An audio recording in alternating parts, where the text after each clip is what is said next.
बच्चों हम डिस्कस करने वाले हैं क्लास 9th के science chapter force and laws of motion को। स्टूडेंट्स, इस चैप्टर को हम दो पार्ट्स में कंप्लीट करने की कोशिश करेंगे। ये इस चैप्टर का पार्ट 1 वीडियो है। पार्ट 2 का लिंक आपको इसी वीडियो के डिस्क्रिप्शन में मिल जाएगा। तो चलिए बिना देरी किए शुरू करते हैं हमारे चैप्टर को। देखिए, पिछले चैप्टर में, मोशन वाले चैप्टर में, हमने स्ट्रेट लाइन मोशन को पढ़ा, ऑब्जेक्ट्स के हमने पढ़ा, उनकी पोजीशन कैसे निकाली जाती है, वेलोसिटी का क्या मतलब होता है, एक्सेलरेशन का क्या मतलब होता है, इन चीज़ों का मतलब क्या होता है और इनकी वैल्यूज़ कैसे निकाली जाती हैं। हमने 3 इक्वेशंस ऑफ मोशन की हेल्प से देखा, समझा, सीखा कि किस तरीके से ऑब्जेक्ट की पोजीशन, उसकी वेलोसिटी या उसकी एक्सेलरेशन निकाली जा सकती है। हमने ये पढ़ा कि मोशन 2 तरह का होता है, यूनिफॉर्म एंड नॉन यूनिफॉर्म। लेकिन इस चैप्टर में हमें पढ़ना है कि मोशन का कारण क्या है। किसी भी ऑब्जेक्ट के अंदर जब मोशन में कोई चेंज आता है, जब भी ऑब्जेक्ट के अंदर मोशन आता है या मोशन ख़त्म होता है, तो उसका रीज़न क्या होता है। किसी भी ऑब्जेक्ट की स्पीड चेंज क्यों हो जाती है, क्या मोशन के अंदर आने वाले चेंजेस को कोई कारण चाहिए होता है। अगर ऐसा है, अगर कोई कारण है, तो उस कारण का नेचर क्या है। यानी इस चैप्टर में हम फोर्स के बारे में पढ़ेंगे। ये कहना चाहता है फोर्स, ये जो सारी चीज़ें हैं फोर्स के आसपास घूम रही है। फोर्स एक ऐसी चीज़ है जो किसी भी ऑब्जेक्ट के अंदर के मोशन में चेंज ला सकता है, किसी भी मूविंग ऑब्जेक्ट को रोक सकता है, एट रेस्ट वाले ऑब्जेक्ट को चला सकता है। ठीक है, तो इस चैप्टर में हम इन सारी क्यूरियोसिटीज़ को आंसर करने की कोशिश करेंगे, इन सारे क्वेश्चंस के आंसर्स जानने की कोशिश करेंगे। कई सेंचुरीज तक मोशन का जो टॉपिक है वो फिलोसोफर्स को और साइंटिस्ट को पजल करता रहा। जैसे कि एक बॉल जो कि ग्राउंड पे रोल करती जाती है, वो हमेशा के लिए मूव क्यों नहीं करती है। तो इससे साइंटिस्ट को लगा, फिलोसोफर्स को लगा कि rest is the natural state of an object, कि अगर किसी ऑब्जेक्ट के ऊपर फोर्स ना लगाया जाए तो वो रेस्ट पे रहेगा हमेशा। ऐसा उस वक्त के साइंटिस्ट ने, उस वक्त के फिलोसोफर्स ने सोचा। लेकिन बाद में गैलीलियो गैलीली और इसैक न्यूटन की फाइंडिंग्स ने, इनकी अप्रोचेस ने, इनके एक्सपेरिमेंट्स ने पुराने फिलोसोफर्स और साइंटिस्ट की बात को गलत साबित किया। अब गैलीलियो गैलीली ने और न्यूटन ने किस तरीके से अपनी बात को लोगों को समझाया, वो इसी चैप्टर के लेटर पार्ट में हम लोग डिस्कस करेंगे। तो समझने वाली बात क्या है कि rest is not the natural state of an object. ठीक है, only rest is not the natural state of an object. ठीक है, नेचुरल स्टेट का मतलब होता है अगर ऑब्जेक्ट के ऊपर फोर्स ना लगाया जाए तो वो क्या करेगा। ठीक है, ये होता है नेचुरल स्टेट का मतलब। हमारी एवरीडे लाइफ में हम कई तरीके के एफर्ट्स देखते हैं।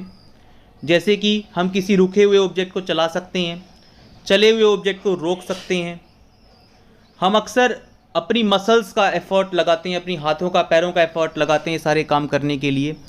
चीज़ों को पुश करते हैं, हुट करते हैं, पुल करते हैं, उसका मोशन चेंज करने के लिए। तो फोर्स का कॉन्सेप्ट यही है। फोर्स के कॉन्सेप्ट में अक्सर पुश, पुल या हिट आता है। अब हम फोर्स को थोड़ा और जानने की कोशिश करेंगे, इसको और समझने की कोशिश करेंगे। फोर्स कोई ऐसी चीज़ नहीं है जिसको देखा जाए, टेस्ट किया जाए या फील किया जाए। ठीक है, लेकिन इसके इफ़ेक्ट को महसूस किया जा सकता है।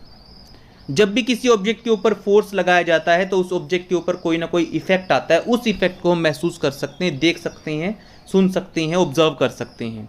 ठीक है, तो पुशिंग, हिटिंग और पुलिंग ये फोर्स के तरीके हैं, फोर्स एक्सर्ट करने के तरीके हैं। देखिए, शुरू की क्लासेस में, अर्लियर क्लासेस में आपने पढ़ा होगा कि फोर्स जो होता है वो किसी भी ऑब्जेक्ट की स्पीड को चेंज कर सकता है, डायरेक्शन को चेंज कर सकता है मूविंग ऑब्जेक्ट की, और उसके शेप या साइज को भी चेंज कर सकता है, जैसा कि इन फिगर्स में दिखाया गया है। एक स्प्रिंग को दोनों तरफ से खींचने पे उसकी शेप चेंज हो जाती है, एक बलून को दोनों तरफ से दबाने पे उसकी शेप चेंज हो जाती है। तो ये छोटी क्लासेस में, 8th क्लास में भी ये टॉपिक आता है कि फोर्स जो होता है वो किसी रुके हुए ऑब्जेक्ट को चला सकता है, चल रहे ऑब्जेक्ट को रोक सकता है, चल रहे ऑब्जेक्ट की डायरेक्शन चेंज कर सकता है, उसकी स्पीड को चेंज कर सकता है, या फिर कई बार फोर्स जो होता है वो शेप और साइज को भी चेंज कर सकता है ऑब्जेक्ट्स के। अब आगे हमारा कॉन्सेप्ट आता है balanced and unbalanced forces. Balanced and unbalanced forces का क्या मतलब होता है, ये हम कोशिश करेंगे समझने की। देखिए, यहाँ पे हमारे पास एक टेबल है।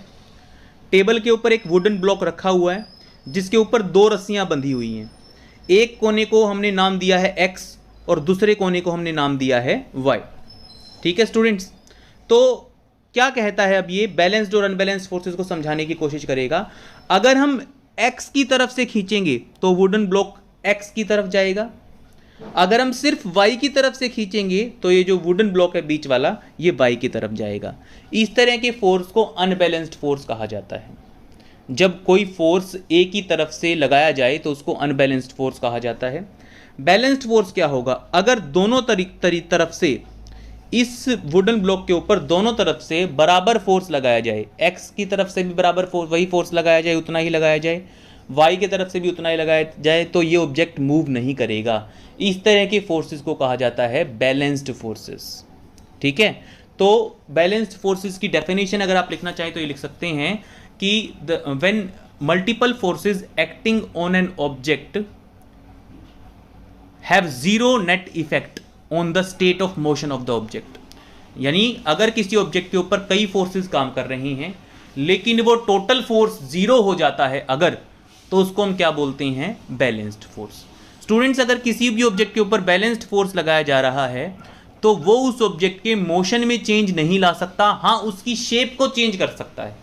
Balanced force can change the shape of object but it can not make and introduce any change in the motion of the object.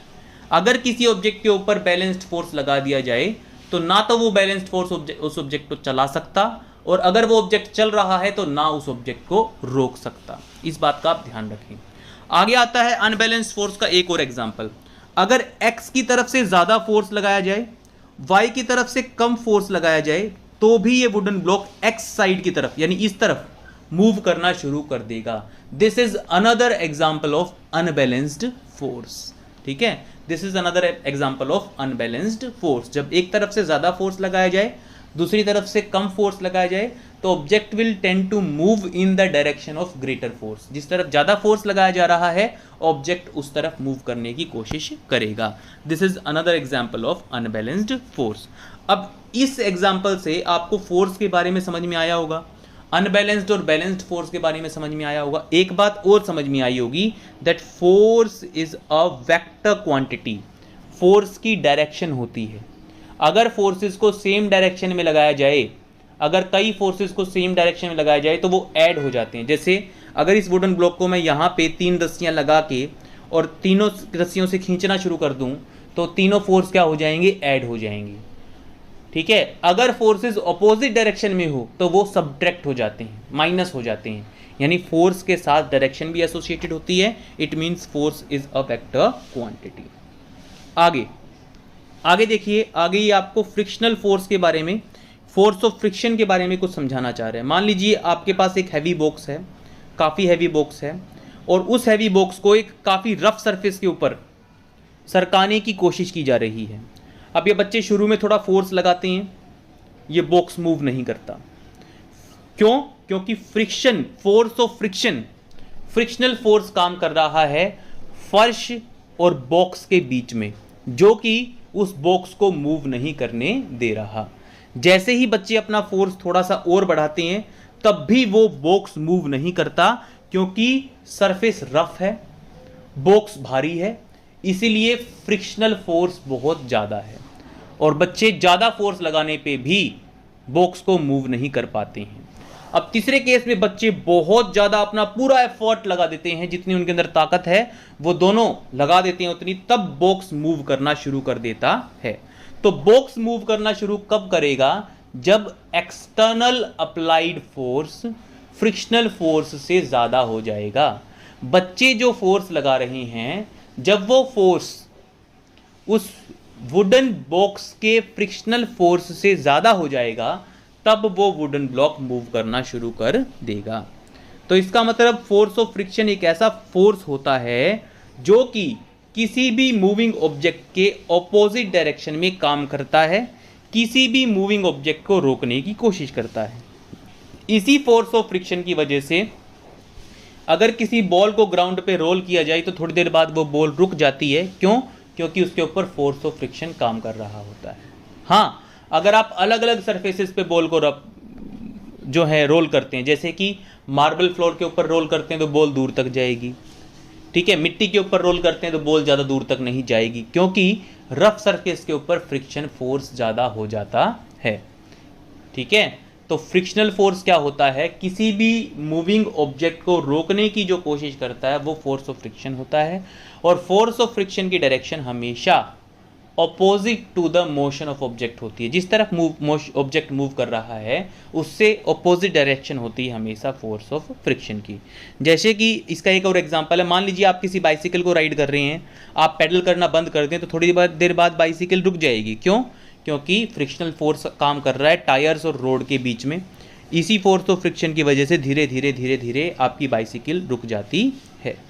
यानी फोर्स ऑफ फ्रिक्शन की वजह से अगर आप किसी चीज़ को चलाना चाह रहे हैं तो आपको लगातार उसके ऊपर फोर्स लगाते रहना पड़ेगा। अगर आप अपने फोर्स को रोक देते हैं तो धीरे धीरे धीरे धीरे धीरे धीरे धीरे धीरे फोर्स ऑफ फ्रिक्शन उस ऑब्जेक्ट को पहले तो स्पीड कम करेगा उसकी, और फिर बाद में उसको रोक देगा, ठीक है। तो ये फोर्स ऑफ फ्रिक्शन का कॉन्सेप्ट है, ठीक है। तो unbalanced force, external unbalanced force हमें किसी भी ऑब्जेक्ट के ऊपर लगातार लगाते रहना पड़ता है अगर हमें उसको चलाना है तो, ठीक है स्टूडेंट्स। आगे देखिए, आगे क्या कहता है कि जितने भी ऑब्जेक्ट्स हम अपने आसपास देखते हैं उनके ऊपर एक्सटर्नल अनबैलेंस्ड फोर्स काम कर रहा होता है हमेशा। कौन सा एक्सटर्नल फोर्स काम कर रहा होता है? फ्रिक्शनल फोर्स काम कर रहा होता है उन सब के ऊपर। ये फ्रिक्शनल फोर्स धीरे धीरे उन ऑब्जेक्ट्स को, उन चलने वाले ऑब्जेक्ट्स को रोक देने की कोशिश करता है, ठीक है। लेकिन अगर इस फ्रिक्शनल फोर्स को ख़त्म कर दिया जाए तो वो ऑब्जेक्ट हमेशा के लिए चलता रहेगा यूनिफॉर्म मोशन में, अगर वो शुरू में चल रहा था तो। जैसे कि अगर किसी बॉल को एक ऐसे सरफेस के ऊपर रोल करवाया जाए जिसके ऊपर फ्रिक्शन ज़ीरो है तो वो बॉल कभी रुकेगी ही नहीं, हमेशा के लिए रोल करती ही रहेगी, चलती ही रहेगी। अब इसी जो है कॉन्सेप्ट पे आता है फर्स्ट लॉ ऑफ मोशन, जिसको लॉ ऑफ इनर्शिया के नाम से भी जाना जाता है, ठीक है। न्यूटन ने 3 लॉज ऑफ मोशन दिए थे, first law of motion, second law of motion and the third law of motion. तो देखिए, सबसे पहले फर्स्ट लॉ ऑफ मोशन का जो क्रेडिट है वो गैलीलियो गैलीली को दिया जाना चाहिए, क्योंकि शुरू में इसकी फाइंडिंग्स इन्होंने ही की थी। गैलीलियो ने क्या कहा कि ऑब्जेक्ट्स कांस्टेंट स्पीड से मूव करते रहेंगे अगर उनके ऊपर फोर्स एक्सर्ट ना किया जाए बाहर से कोई तो। जैसे कि मैंने आपको अभी एग्जांपल दिया था, अगर जीरो फ्रिक्शन वाली किसी सरफेस के ऊपर एक बॉल को रोल कर दिया जाए तो वो बॉल कभी रुकेगी ही नहीं, हमेशा के लिए रोल होती रहेगी, चलती रहेगी सेम डायरेक्शन में उसी स्पीड से। उस गैलीलियो ने ऑब्जर्व किया जब किसी मार्बल को एक इंक्लाइंड प्लेन से, देखिए यहाँ पे दिखा रखा है एक इंक्लाइंड प्लेन, यहाँ पे इंक्लाइंड प्लेन दिखाया गया है। जब किसी मार्बल को किसी इंक्लाइंड प्लेन से नीचे रोल करवाया जाता है तो इसकी वेलोसिटी इंक्रीज करती है। जब ये नीचे की तरफ आता है तो ग्रेविटेशनल फोर्स की वजह से, अर्थ के पुल की वजह से इसकी वेलोसिटी इंक्रीज करती है। अगले चैप्टर में हम पढ़ने भी वाले हैं अनबैलेंस्ड फोर्स ऑफ ग्रेविटी की वजह से, यानी ग्रेविटेशनल फोर्स की वजह से जब ये बॉल बिल्कुल नीचे तली में पहुंच जाती है तो इसके पास एक सर्टेन वेलोसिटी आ जाती है, कुछ वेलोसिटी आ जाती है इसके अंदर। और जब इस बॉल को एक दूसरे इंक्लाइंड प्लेन के ऊपर चढ़ाया जाता है तो ये बॉल ऊपर चढ़ जाती है अपने आप ही। क्या होता है, देखिए क्या करवाने की कोशिश की गई है। एक बॉल को यहां से छोड़ा गया है, वो बॉल ऐसे रोल करते हुए नीचे आती है और फिर वो साथ में रखे हुए एक दूसरे इंक्लाइंड प्लेन के ऊपर चढ़ जाती है। अब गैलीलियो ने ऑब्जर्व किया कि जितनी हाइट से उस बॉल को छोड़ा गया था उतनी ही हाइट तक वो बॉल जाती है। यानी अगर उस बॉल को 10 सेंटीमीटर हाइट से छोड़ा गया था तो वो दूसरे इंक्लाइंड प्लेन के ऊपर 10 सेंटीमीटर हाइट तक ही चढ़ती है, अगर इनके ऊपर फ्रिक्शनल फोर्स जीरो हो तो। किसके ऊपर? इंक्लाइंड प्लेन्स के ऊपर फ्रिक्शनल फोर्स जीरो हो तो। ऐसा उसने ऑब्जर्व किया, ठीक है। गैलीलियो ने कहा कि जब मार्बल को लेफ्ट से रिलीज किया गया तो ये स्लोप से, ढलान से नीचे आया और दूसरी तरफ रखे हुए इंक्लाइंड प्लेन पे उतनी ही हाइट तक चढ़ा जितनी हाइट से इसको रिलीज किया गया था, ठीक है। यानी देखिए यहां पे इसने क्या दिखाया है, एक इंक्लाइंड प्लेन ये है, दूसरा इंक्लाइंड प्लेन ये है। जितनी हाइट से बॉल को छोड़ा गया है उतनी ही हाइट तक बॉल दूसरे इंक्लाइन प्लेन तक चढ़ के रुक जाएगी और फिर वापस नीचे की तरफ रोल करना शुरू कर देगी। अब हमने क्या किया, इस इंक्लाइंड प्लेन को तो ऐसे ही रखा, इस ढलान को तो ऐसे ही रखा, दूसरे ढलान का एंगल चेंज कर दिया, उसकी स्लोप चेंज कर दी। ये देखिए दिखाई दे रहा होगा आपको, पहले वाली जो ढलान थी, पहले वाला जो इंक्लाइंड प्लेन था उसका एंगल अलग था, अब वाले का अलग है। तो इस बार भी वैसा ही हुआ, जितनी हाइट से बॉल को छोड़ा गया था उतनी ही हाइट तक बॉल जाती है और फिर रुक जाती है, वापस नीचे की तरफ रोल करना शुरू कर देती है। गैलीलियो ने दोबारा फिर यही किया। उसने क्या किया, इस इंक्लाइंड प्लेन को तो एज इट इज रखा और दूसरे वाले इंक्लाइंड प्लेन का एंगल फिर से थोड़ा चेंज कर दिया। इस बार भी वही हुआ, जितनी हाइट से बॉल को छोड़ा गया था उतनी ही हाइट तक बॉल जाके रुक जाती है। लास्ट में क्या किया उसने, लास्ट में उसने एक इंक्लाइंड प्लेन से बॉल को छोड़ा और उसको स्ट्रेट सरफेस पे, सीधी सरफेस के ऊपर छोड़ दिया। तो उसने देखा कि अगर उस सीधी सरफेस के ऊपर फ्रिक्शन जीरो है, फ्रिक्शन बिल्कुल कम है, तो ये जो बॉल है वो हमेशा के लिए एक ही डायरेक्शन में एक ही स्पीड से चलती ही रहेगी। ठीक है, तो गैलीलियो ने ये शुरू में फाइंडिंग्स की थी, जो मैंने आपको बताई है, ये फाइंडिंग्स गैलीलियो ने शुरू में की थी। ठीक है, देखिए अब गैलीलियो ने तो ये फाइंडिंग्स कर ली, लेकिन प्रैक्टिकल सिचुएशन में जीरो अनबैलेंस्ड फोर्स पाना मुश्किल होता है। क्यों? क्योंकि फ्रिक्शनल फोर्स हमेशा एक्ट करता है, चाहे वो कम करे चाहे वो ज़्यादा करे, इसलिए वो ऑब्जेक्ट्स को रोक देता है। अब गैलीलियो ने जो एक्सपेरिमेंट किया था, उस एक्सपेरिमेंट की सबसे पहली रिक्वायरमेंट ही ये थी कि फ्रिक्शनल फोर्स जीरो होना चाहिए। लेकिन प्रैक्टिकली फ्रिक्शनल फोर्स को हम जीरो कर ही नहीं सकते। कम कर सकते हैं हम, कैसे कम कर सकते हैं? जो मार्बल है उसको चिकना बना दो, जो जिस इंक्लाइंड प्लेन के ऊपर आप उसको मूव करवा रहे हो उस इंक्लाइंड प्लेन को भी चिकना रखो, स्मूथ रखो, इंक्लाइंड प्लेन के ऊपर ल्यूब्रिकेंट। तो बच्चों फ्रिक्शनल फोर्स को हम कम कर सकते हैं, लेकिन उसको हम बिल्कुल ज़ीरो नहीं कर सकते। फ्रिक्शनल फोर्स के इफेक्ट को कम किया जा सकता है स्मूथ मार्बल यूज़ करके, स्मूथ प्लेन यूज़ करके, ल्यूब्रिकेंट यूज़ करके, लेकिन ज़ीरो नहीं किया जा सकता। अब इसैक न्यूटन ने गैलीलियो के इन्हीं आइडियाज़ को स्टडी किया और 3 लॉज ऑफ मोशन दिए, जिनसे हम मोशन ऑफ ऑब्जेक्ट को स्टडी करते हैं। फर्स्ट लॉ ऑफ मोशन क्या कहता है, देखिए, an object remains in a state of rest और uniform motion in a straight line unless compelled to change that state by an applied force.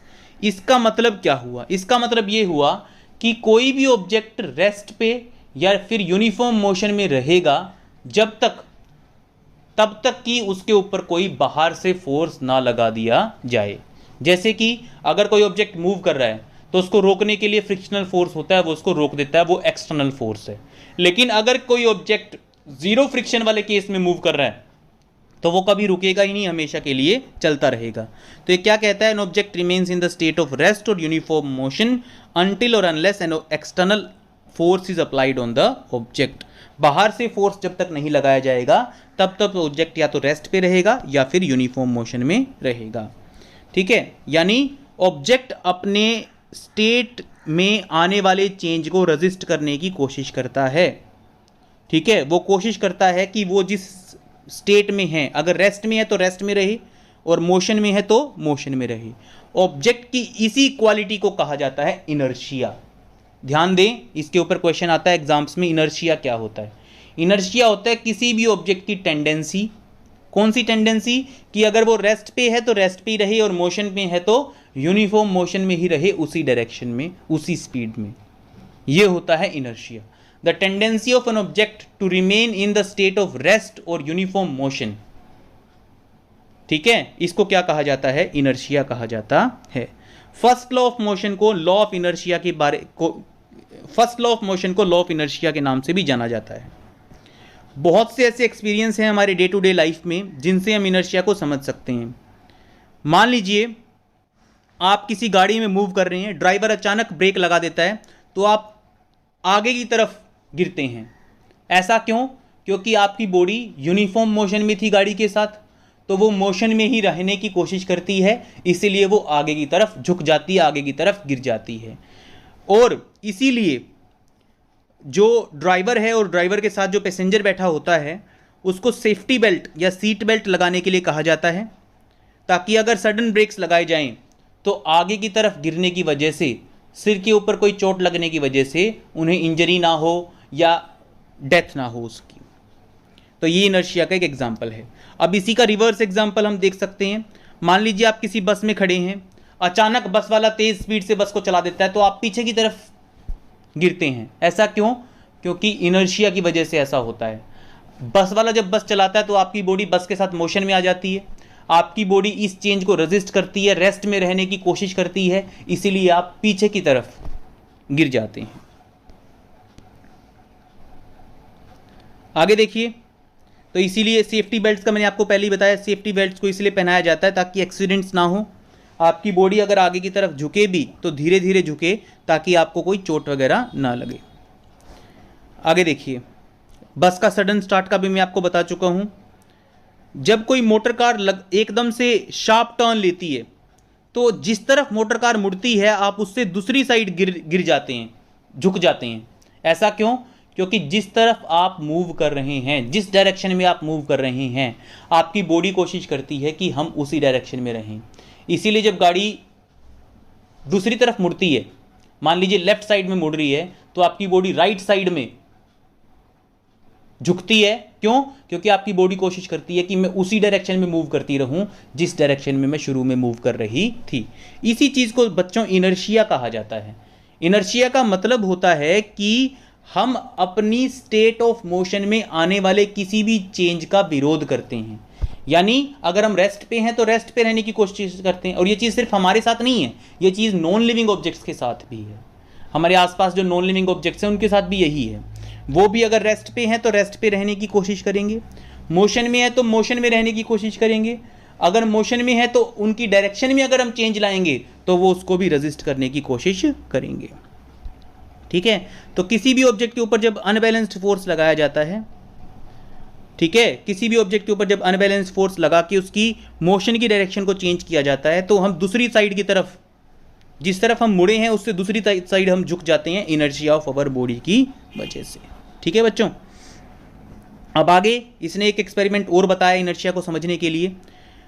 Carrom board के ऊपर जो कॉइन्स होते हैं उनकी इस तरीके से एक पाइल बनाइए, फिर स्ट्राइकर से जोर से नीचे वाले कॉइन को हिट कीजिए। आप क्या देखेंगे कि जो सबसे नीचे वाला कॉइन है वो निकल जाता है नीचे से, और ये जो पाइल है एज इट इज एक कॉइन नीचे की तरफ गिर जाती है और ये एज इट इज ही रहती है। ऐसा क्यों हुआ? ऐसा हुआ इनर्शिया की वजह से। ऐसा हुआ इनर्शिया की वजह से क्योंकि नीचे वाला कॉइन तो मूव कर गया, निकल गया, लेकिन ऊपर वाले कॉइन्स के इनर्शिया की वजह से उन्होंने अपनी स्टेट को चेंज नहीं किया, अपनी मोशन को चेंज नहीं किया, वो रेस्ट पे ही रहे। ठीक है, थोड़ा सा उनको नीचे की तरफ जरूर गिरना पड़ा नीचे की कॉइन के हट जाने की वजह से, लेकिन उन्होंने अपनी स्टेट ऑफ रेस्ट को बरकरार रखा। इनर्शिया की वजह से ये हुआ। आगे आता है इसका एक और एग्जाम्पल हम यहाँ देख सकते हैं। एक ग्लास लीजिए, उसके ऊपर एक कार्डबोर्ड शीट रखिए, कार्डबोर्ड शीट के ऊपर एक 5 रुपये वाला कॉइन रखिए, फिर उस कार्डबोर्ड शीट को जोर से फ्लिक कीजिए। इस कार्डबोर्ड शीट को देखिए, जैसा ये एग्जाम यहाँ पे दिखा रहा है, कार्डबोर्ड शीट को जोर से फ्लिक कीजिए तो आप क्या देखेंगे कि कॉइन जो है वो कार्डबोर्ड शीट के साथ जाने की बजाय गिलास के अंदर गिर जाता है। ऐसा क्यों? ऐसा कॉइन के इनर्शिया की वजह से। कॉइन जो है वो रेस्ट में रहने की कोशिश की कॉइन ने, जब कार्ड नीचे से हट गया तो इसीलिए वो गिलास के अंदर गिर गया, क्योंकि पहले तो वो कार्ड के ऊपर रखा हुआ था। जब कार्ड ने मूव किया तो कॉइन ने उसके साथ मूव नहीं किया। क्यों नहीं किया? इनर्शिया की वजह से। ठीक है, it tends to maintain it state of rest, उसने अपनी स्टेट ऑफ रेस्ट को मेंटेन किया। अब वो नीचे क्यों गिरा? क्योंकि कार्डबोर्ड के हट जाने की वजह से कोई सरफेस ही नहीं थी उसको होल्ड करने के लिए, इसीलिए वो गिलास के अंदर जाके गिर जाता है। अब इसने एक एक्टिविटी में हमें कुछ पूछा है, कुछ समझाने की कोशिश की है। पानी से भरे एक गिलास को एक ट्रे में रखिए और उस ट्रे को लेके आप जोर से घूम जाइए, तो क्या होगा? जाहिर सी बात है गिलास में से पानी छलकेगा, गिरेगा बाहर की तरफ। ऐसा क्यों हुआ? क्योंकि जब आपने मूवमेंट की तो पानी के इनर्शिया की वजह से पानी ने उसी जगह पे रहने की कोशिश की। जैसे मान लीजिए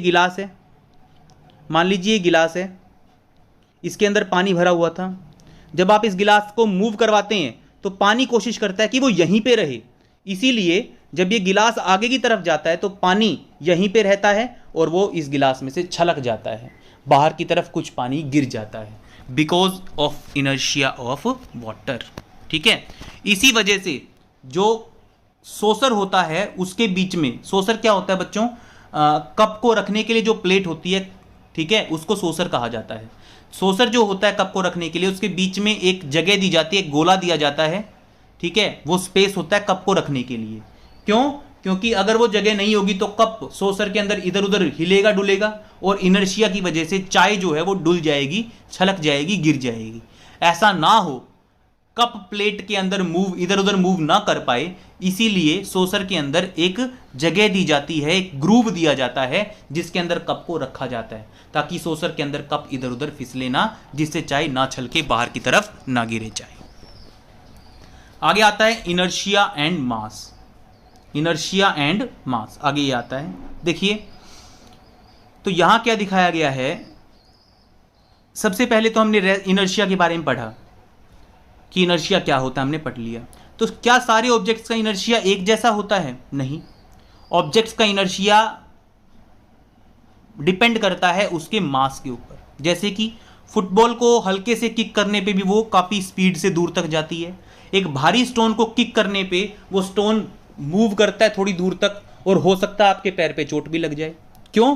क्योंकि स्टोन का इनर्शिया ज़्यादा है, क्योंकि उसका मास ज़्यादा है, इसीलिए स्टोन को मूव करवाने के लिए ज़्यादा फोर्स लगाना पड़ता है। ठीक है, तो inertia depends on the mass of the object. Mass जितना ज़्यादा होगा उसका इनर्शिया भी उतना ही ज़्यादा होगा। ठीक है, तो एक छोटे कार्ट को मूव करवाने के लिए थोड़ा सा फोर्स ही काफ़ी होता है, लेकिन अगर आप किसी रुकी हुई ट्रेन को जो है धक्का देके पुश करके चलाने की कोशिश करते हैं तो आप नहीं कर पाएंगे। क्यों? क्योंकि ट्रेन का मास बहुत ज़्यादा है, इसलिए उसका इनर्शिया बहुत ज़्यादा है, वो मूव ही नहीं करेगी। ठीक है, तो हैवी या मासी ऑब्जेक्ट्स के अंदर इनर्शिया ज़्यादा होता है, या हम ये भी कह सकते हैं inertia of an object is measured by its mass. Object का मास जितना ज़्यादा होगा उसका इनर्शिया भी उतना ही ज़्यादा होगा। हम ये भी कह सकते हैं, देखिए लास्ट लाइन बड़ी इंपॉर्टेंट लाइन है, the mass of an object is a measure of its inertia. किसी भी ऑब्जेक्ट का मास उतना ही होता है जितना कि उसका इनर्शिया होता है। दोनों बातें कह सकते हैं हम, ऑब्जेक्ट का इनर्शिया जितना ज़्यादा होता है उतना ही उसका मास ज़्यादा होता है, ऑब्जेक्ट का मास जितना ज़्यादा होता है उतना ही उसका इनर्शिया ज़्यादा होता है। ठीक है, इनर्शिया का मतलब मैंने आपको बता ही दिया कि कोई भी ऑब्जेक्ट अपनी स्टेट ऑफ मोशन के अंदर आने वाले चेंज को रोकने की कोशिश करता है, विरोध करने की कोशिश करता है। अब वो जो विरोध होगा, वो जो रेजिस्टेंस होगा, वो उतना ही ज़्यादा होगा जितना कि ऑब्जेक्ट का मास ज़्यादा होगा। ठीक है, तो फर्स्ट लॉ ऑफ मोशन हमने पढ़ा। फर्स्ट लॉ ऑफ मोशन में हमने एक तो इनर्शिया पढ़ा, दूसरा फर्स्ट लॉ ऑफ मोशन की स्टेटमेंट आप लोग जरूर याद रखें। क्या स्टेटमेंट है फर्स्ट लॉ ऑफ मोशन की? An object remains in the state of rest और uniform motion unless an external unbalanced force is applied on it. एक ऑब्जेक्ट तब तक यूनिफॉर्म मोशन या फिर रेस्ट में रहेगा जब तक कि उसके ऊपर बाहर से कोई फोर्स ना लगाया जाए। अब हम बढ़ते हैं सेकंड लॉ ऑफ मोशन की तरफ। फर्स्ट लॉ ऑफ मोशन कहता है कि जब किसी ऑब्जेक्ट के ऊपर बाहर से एक्सटर्नल फोर्स लगाया जाता है तो उसकी वेलोसिटी बदल जाती है, ऑब्जेक्ट के अंदर एक्सेलरेशन आ जाता है। यह बात फर्स्ट लॉ ऑफ मोशन कहता है, हमने पढ़ी है। अब आता है, अब हम स्टडी करने की कोशिश करेंगे कि जो एक्सेलरेशन ये ऑब्जेक्ट के अंदर प्रोड्यूस की गई है फोर्स लगाने से, ये फोर्स के ऊपर किस तरीके से डिपेंड करती है और फोर्स को हम किस तरीके से मेजर कर सकते हैं। एवरीडे लाइफ से कुछ सिचुएशंस अगर हम एनालाइज करने की कोशिश करें, टेबल टेनिस के गेम में अगर बॉल प्लेयर को हिट करे तो उसको चोट नहीं लगती, क्योंकि टेबल टेनिस की बॉल काफ़ी हल्की होती है। अगर स्पीड से भी लगे तो भी चोट नहीं लगेगी प्लेयर को। लेकिन अगर जो तेज़ी से आती हुई क्रिकेट बॉल किसी स्पेक्टेटर को, किसी दर्शक को लग जाए तो उस दर्शक को चोट लग सकती है। यहाँ तक कि क्रिकेट के खेल में ऐसे उदाहरण भी हुए हैं जहाँ बॉल जोर से लगने की वजह से खिलाड़ी की डेथ हो गई हो, ऐसे भी केसेस हुए हैं। तो इससे हमें क्या पता चलता है कि ऑब्जेक्ट का मास उस ऑब्जेक्ट के इम्पैक्ट को, उस ऑब्जेक्ट के फोर्स के इम्पैक्ट को जो है असर्टेन करता है। यानी ऑब्जेक्ट का मास जितना ज़्यादा होगा उसका इफेक्ट भी उतना ही ज़्यादा होगा। एक ट्रक जो कि रोड के साइड में खड़ा हुआ है वो कोई नुकसान नहीं करता, लेकिन अगर यही ट्रक थोड़ी सी स्पीड से भी मूव कर रहा हो तो अपने रास्ते में आने वाले किसी भी बंदे को मार सकता है। यानी मास जो होता है, किसी भी ऑब्जेक्ट का मास जितना ज़्यादा होगा उसके फोर्स का इफेक्ट भी उतना ही ज़्यादा होगा। अब दूसरी चीज़ है वेलोसिटी। छोटी सी बुलेट जिसका मास ज़्यादा नहीं है लेकिन स्पीड बहुत ज़्यादा है, वेलोसिटी बहुत ज़्यादा है, अगर उसको किसी गन से फायर किया जाए तो वो किसी बंदे की जान ले सकती है। इस बार ऐसा क्यों हुआ? इस बार मास तो ज़्यादा था नहीं, तो इस बार क्या ज़्यादा है? वेलोसिटी। यानी किसी भी फोर्स के इफेक्ट, किसी भी फोर्स का इफेक्ट डिपेंड करता है मास के ऊपर और वेलोसिटी के ऊपर। यानी कोई भी अगर ऑब्जेक्ट मूव कर रहा है तो उस ऑब्जेक्ट के अंदर कितना इंपैक्ट होगा, उस मूविंग ऑब्जेक्ट के अंदर कितना इफेक्ट होगा, यह डिपेंड करता है उस मूविंग ऑब्जेक्ट के मास के ऊपर और उस मूविंग ऑब्जेक्ट की वेलोसिटी के ऊपर। तो इस ऑब्जर्वेशन से हमें क्या पता चला कि ऑब्जेक्ट्स का जो इंपैक्ट होता है, इफेक्ट होता है, वो मास और वेलोसिटी के ऊपर डिपेंड करता है। अगर किसी ऑब्जेक्ट के अंदर एक्सेलरेशन प्रोड्यूस करनी है तो ज्यादा फोर्स लगाएंगे तो वेलोसिटी भी ज़्यादा आएगी उस ऑब्जेक्ट के अंदर। ठीक है, इसका मतलब कोई ना कोई ऐसी क्वांटिटी एग्जिस्ट करती है जो मास और वेलोसिटी को कंबाइन करती है, और इसको हम क्या बोलते हैं? मोमेंटम। देखिए, मोमेंटम बहुत से बच्चों को समझ में नहीं आता है कि मोमेंटम का मतलब क्या है। देखो बच्चों, मोमेंटम का मतलब होता है कि असर क्या होगा उस चीज़ का। Quantity of motion in an object is called its momentum. वैसे तो अगर आपको डेफिनेशन देनी हो एग्जाम में तो आपके टीचर आपको सजेस्ट करेंगे कि the product of mass and velocity of an object is called its momentum. ये इसकी डेफिनेशन है मोमेंटम की। लेकिन मोमेंटम की एक और डेफिनेशन है, quantity of motion in an object. किसी भी ऑब्जेक्ट के अंदर जो मोशन है वो कितना है, उसका इफेक्ट कितना होगा, उसका इंपैक्ट कितना होगा, ये मोमेंटम होता है। अगर वो मूविंग चीज किसी के साथ टकराएगी, किसी के ऊपर गिरेगी, तो वो कितना इफेक्ट क्रिएट करेगी, इस चीज को बोलते हैं हम मोमेंटम। ठीक है, तो ध्यान रखें, effect of a moving body, किसी भी मूविंग बॉडी का इफेक्ट कितना होता है, असर कितना होता है, इंपैक्ट कितना होता है, कितनी पावर है उसके अंदर, उसको कहा जाता है उसका मोमेंटम। मोमेंटम एक वेक्टर क्वांटिटी है, इसकी डायरेक्शन भी होती है और इसकी मैग्नीट्यूड भी होती है। ठीक है, इसकी ऐसा यूनिट है किलोग्राम मीटर पर सेकंड, वो तो आपको कैलकुलेट कर ही लिया होगा आपने। मास की किलोग्राम होती है, वेलोसिटी की मीटर पर सेकंड होती है, तो दोनों को मल्टीप्लाई किया तो kilogram metre per second is the SI unit of momentum. ठीक है, आगे आता है, अगर किसी ऑब्जेक्ट का मोमेंटम चेंज करना है तो उसके ऊपर क्या लगाना पड़ेगा? फोर्स लगाना पड़ेगा। जाहिर सी बात है, मोमेंटम का मतलब क्या हुआ? Mass into velocity. यानी किसी ऑब्जेक्ट का अगर मोमेंटम मुझे घटाना है तो भी फोर्स लगाना पड़ेगा अपोजिट डायरेक्शन में, और अगर मुझे किसी ऑब्जेक्ट का मास बढ़ाना है, मोमेंटम बढ़ाना है, तो भी मुझे क्या करना पड़ेगा? फोर्स लगाना पड़ेगा उसी डायरेक्शन में जिस डायरेक्शन में वो ऑब्जेक्ट चल रहा है। मान लीजिए कोई ऑब्जेक्ट रुका हुआ है, अब रुके हुए ऑब्जेक्ट का मोमेंटम कितना हुआ? Zero. Mass into velocity, velocity zero है तो उस रुके हुए ऑब्जेक्ट का मोमेंटम भी जीरो होगा। अगर मैं उसके ऊपर फोर्स लगा दूं, अगर मैं उस रुके हुए ऑब्जेक्ट के ऊपर फोर्स लगा दूं तो उसके अंदर कुछ ना कुछ वेलोसिटी आ जाएगी, वो ऑब्जेक्ट मूव करने लगेगा, उसके अंदर मोमेंटम क्रिएट हो जाएगा।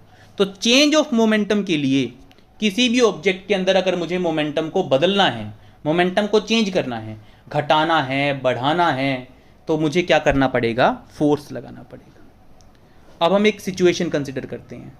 मान लीजिए एक कार है जिसकी बैटरी डेड हो चुकी है, उसको एक स्ट्रेट रोड पे पुश करना है ताकि उसकी स्पीड 1 मीटर पर सेकंड तक हो जाए। अगर एक या दो बंदे उसको अचानक गाड़ी को पुश करें थोड़ी देर के लिए तो वो गाड़ी स्टार्ट नहीं होगी, लेकिन अगर थोड़ी देर तक वो उसको पुश करते रहें तो धीरे धीरे वो गाड़ी इतनी एक्सेलरेट हो जाएगी कि वो स्टार्ट हो जाएगी। इसका मतलब सिर्फ चेंज ऑफ मोमेंटम ही नहीं, फोर्स जो होता है उसका टाइम भी मायने रखता है। ठीक है, तो हम क्या कह सकते हैं कि force necessary to change the momentum of an object depends on the time rate at which momentum is change. ये थोड़ी सी डिफिकल्ट लैंग्वेज इसने लिखी है। देखिए, ये इस स्टेटमेंट में इसने वही बात बताई है जो ऊपर बताई है। सेकंड लॉ ऑफ मोशन क्या कहता है, ध्यान रखिएगा आप, फर्स्ट लॉ, सेकंड लॉ और थर्ड लॉ की स्टेटमेंट्स को जरूर से जरूर लर्न कर लीजिएगा। फर्स्ट लॉ की स्टेटमेंट मैंने आपको 2 या 3 बार बताई, सेकंड लॉ की स्टेटमेंट अब मैं आपको बताने जा रहा हूं। Rate of change of momentum of an object is proportional to force applied on the object. ठीक है, तो क्या कहना चाहता हूं मैं यहां पे, rate of change of momentum, rate of का मतलब क्या होता है बच्चों, रेट ऑफ का मतलब होता है divided by time, per unit time. जहां भी फिजिक्स में आपको रेट ऑफ लिखा आ जाए उसका मतलब डिवाइडेड बाय टाइम, यानी change in momentum divided by time is directly proportional to force applied on that object. यानी इस देखिए, अब इस स्टेटमेंट का मतलब क्या है वो समझने की कोशिश करते हैं। यानी किसी भी ऑब्जेक्ट के मोमेंटम के अंदर 1 सेकंड के अंदर कितना चेंज आएगा ये डिपेंड करता है उस फोर्स के ऊपर जो फोर्स उस ऑब्जेक्ट के ऊपर लगाया जा रहा है। यानी अगर फोर्स ज्यादा होगा तो मोमेंटम के अंदर चेंज ज्यादा आएगा उतने ही टाइम में, अगर फोर्स कम होगा तो चेंज इन मोमेंटम भी कम होगा। यही मतलब होता है डायरेक्टली प्रोपोर्शनल का। 8th क्लास के मैथ्स में एक चैप्टर आता है इनवर्स एंड डायरेक्ट वेरिएशंस का, वहां भी आपको टीचर समझाता है डायरेक्ट वेरिएशन का, इनवर्स वेरिएशन का मतलब समझाता है। तो वहां पे डायरेक्ट वेरिएशन जो आपने पढ़ा है, डायरेक्ट प्रोपोर्शन जो आपने पढ़ा है वो यहाँ पे भी है, डायरेक्टली प्रोपोर्शनल का सेम मतलब यहाँ पे भी है। Change in momentum, rate of change in momentum उतना ही होगा जितना कि फोर्स होगा। फोर्स जितना ज्यादा लगाओगे rate of change of momentum भी उतना ही ज्यादा होगा। ऑब्जेक्ट के मोमेंटम में आने वाला बदलाव उतना ही ज्यादा होगा जितना ज्यादा फोर्स आप उसके ऊपर लगाओगे। अब आगे आता है मैथमेटिकल फॉर्मूलेशन। मैथमेटिकल फॉर्मूलेशन में हमें क्या करना है, force is equal to rate of change of momentum, यही तो हमें करना है। Force is equal to rate of change of momentum, यही करना है हमें डेरिवेशन में, ज़्यादा कुछ नहीं करना है, ज़्यादा जो है दिक्कत वाली डेरिवेशन नहीं है ये, बस ध्यान से समझिएगा। देखिए change in momentum, final momentum यानी P2 माइनस इनिशियल मोमेंटम यानी P1। चेंज इन मोमेंटम उतना ही आया ना कि ऑब्जेक्ट का लास्ट में जितना मोमेंटम था उसमें से शुरू वाला मोमेंटम घटा दो तो इससे क्या आ जाएगा, चेंज इन मोमेंटम आ जाएगा। अब लास्ट वाला जो मोमेंटम है उसको क्या लिखेंगे, mv, mass into final velocity. Final velocity क्यों ली, क्योंकि फाइनल मोमेंटम है। और इनिशियल मोमेंटम को क्या लिखोगे, m मल्टीप्लाई u, मास multiply initial velocity. Initial velocity क्यों ली, क्योंकि ये इनिशियल मोमेंटम है। तो मास को कॉमन ले लिया, m को कॉमन ले लिया, m into v minus u. अब आगे आता है, यहां पे देखिए, यहां पे rate of change of momentum है, सिर्फ चेंज ऑफ मोमेंटम नहीं है, rate of change of momentum है। तो rate of change of momentum, change in momentum हमने निकाल दिया। रेट ऑफ का मतलब मैंने आपको क्या बताया था, डिवाइडेड बाय टाइम। तो rate of change of momentum क्या हो गया, m into v minus u by t. ठीक है, अब ये लॉ क्या कहता है, rate of change of momentum हमने निकाल लिया, कितना आया, m v minus u divided by t, ये आया हमारा, is directly proportional to force. यही करना है ना हमें, इसका मतलब ये आया हमारा rate of change of momentum, हमने ऊपर कैलकुलेट किया, देखिए यहां पे कैलकुलेट करके दिखाया था, is directly proportional to force applied on that object. यही तो हमने किया है। ये जो स्टेटमेंट है ना स्टूडेंट्स, ये जो यहां पे लिखा हुआ है, ये सेकंड लॉ ऑफ मोशन लिखा हुआ है, force is directly proportional to rate of change of momentum. Right side में है rate of change of momentum और लेफ्ट साइड में है external unbalanced force applied on the object.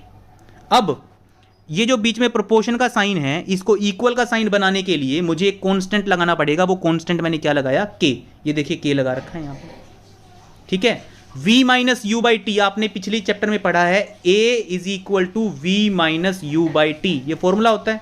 तो v minus u by t की जगह मैंने a लिख दिया, तो क्या फॉर्मूला बना, f इज इक्वल टू, क्या फॉर्मूला बना हमारे पास, f इज इक्वल टू के एम, ये फॉर्मूला बना। अब आगे फोर्स की जो यूनिट्स है वो हम इस तरीके से फिक्स करते हैं कि k की वैल्यू क्या आ जाए, 1 आ जाए। जब k की वैल्यू 1 आ जाएगी तो फोर्स का फॉर्मूला क्या हो जाएगा, F is equal to M a. ये बहुत ही ध्यान रखने वाला फॉर्मूला है, बार बार काम में आने वाला फॉर्मूला है ये। Force is equal to mass into acceleration. आगे आता है फोर्स की एसआई यूनिट क्या होगी। फोर्स की एसआई यूनिट वैसे तो होती है न्यूटन, फोर्स की एसआई यूनिट n न्यूटन, लेकिन इसकी एसआई यूनिट एक और होती है kilogram metre per second square, जो कि यहां से इस फॉर्मूले से निकाली गई है। किलोग्राम मास की unit, metre per second square acceleration की यूनिट। तो 2 यूनिट होती हैं फोर्स की, kilogram metre per second square या फिर न्यूटन। ठीक है, ये देखिए यहाँ पे लिखी गई होंगी ये यूनिट्स, ठीक है, एक तरीके से बताई गई होंगी इसने यहाँ पे, न्यूटन होती है या फिर kilogram metre per second square होती है, इन दोनों में से एक यूनिट यूज़ की जाती है फोर्स के लिए। अब 1 यूनिट ऑफ फोर्स को, 1 न्यूटन फोर्स को आप कैसे डिफाइन करोगे वो भी इसने दिखाया है। 1 newton of force is the amount of force that produces acceleration of 1 metre per second square in an object of 1 kilogram. देखिए फॉर्मूला क्या है, F is equal to M A. 1 kilogram mass के अंदर अगर 1 मीटर पर सेकंड एक्सेलरेशन आ जाए, 1 metre per second square acceleration आ जाए, तो force कितना हो जाएगा, 1 न्यूटन हो जाएगा। तो अगर एग्जाम में आपसे 1 न्यूटन की डेफिनेशन पूछे तो आप क्या लिखेंगे, force is said to be 1 newton if it brings an acceleration of 1 metre per second square in an object of mass 1 kilogram. ठीक है, आगे देखिए, ये देखिए ये लिखा हुआ है यहाँ पे, फोर्स की यूनिट है वो kilogram metre per second square या फिर न्यूटन होती है। सेकंड लॉ ऑफ मोशन जो है वो फोर्स को कैलकुलेट करने का फॉर्मूला भी निकालता है। क्या निकालता है वो मैंने अभी आपको बताया, F is equal to m में। अब सेकंड लॉ ऑफ मोशन से हमें कुछ चीज़ें सीखने को मिलती हैं, जैसे कि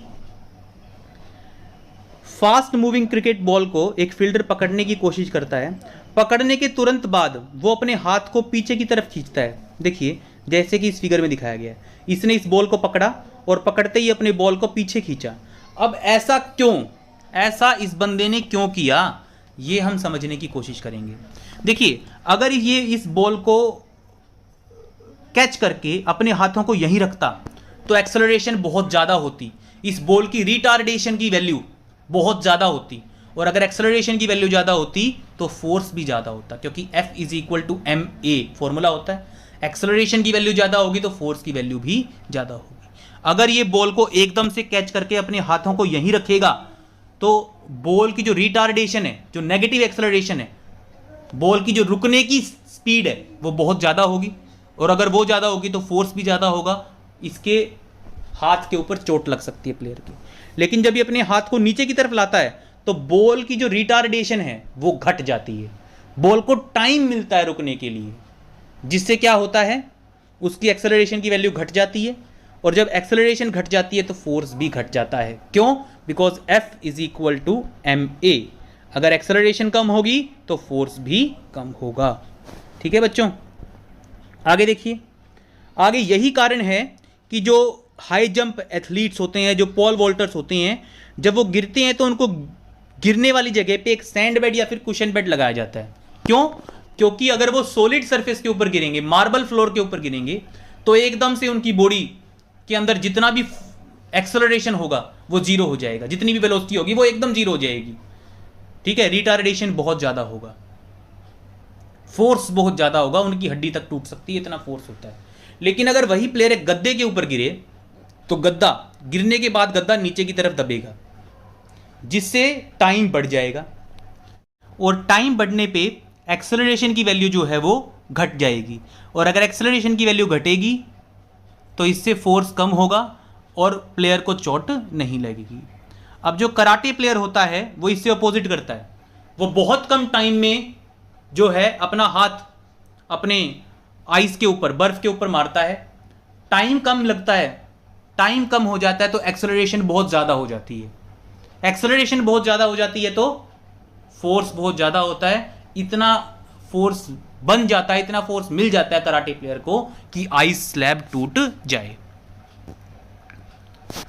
अब आगे आता है बच्चों, फर्स्ट लॉ ऑफ मोशन को कैसे डिड्यूस किया जा सकता है सेकंड लॉ ऑफ मोशन से, यानी सेकंड लॉ ऑफ मोशन से फर्स्ट लॉ ऑफ मोशन निकालना है हमें। देखिए second law of motion F is equal to m में, ए की जगह v minus u by t put किया, टी को उधर लेके तो F t is equal to m v minus m you.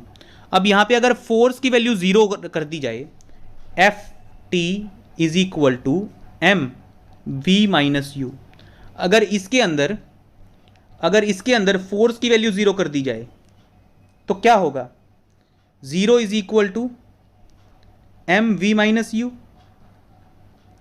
M यहां के डिवाइड होके वो भी जीरो हो जाएगा, तो v is equal to U, यानी initial velocity is equal to final velocity. यही तो फर्स्ट लॉ ऑफ मोशन है। ठीक है, यही तो फर्स्ट लॉ ऑफ मोशन है कि अगर f जीरो हो, अगर फोर्स जीरो हो तो इनिशियल और फाइनल वेलोसिटी बराबर होती हैं। अगर शुरू में उसकी इनिशियल वेलोसिटी जीरो थी तो फाइनल वेलोसिटी भी क्या रहेगी, 0 रहेगी। अगर शुरू में उसकी initial velocity 10 metre per second थी तो लास्ट में भी उसकी इनिशियल वेलोसिटी कितनी होगी, 10 मीटर पर सेकेंड ही होगी। ठीक है, तो this is deduction of first law of motion from second law, बहुत इंपॉर्टेंट है, ये भी आपको करना चाहिए।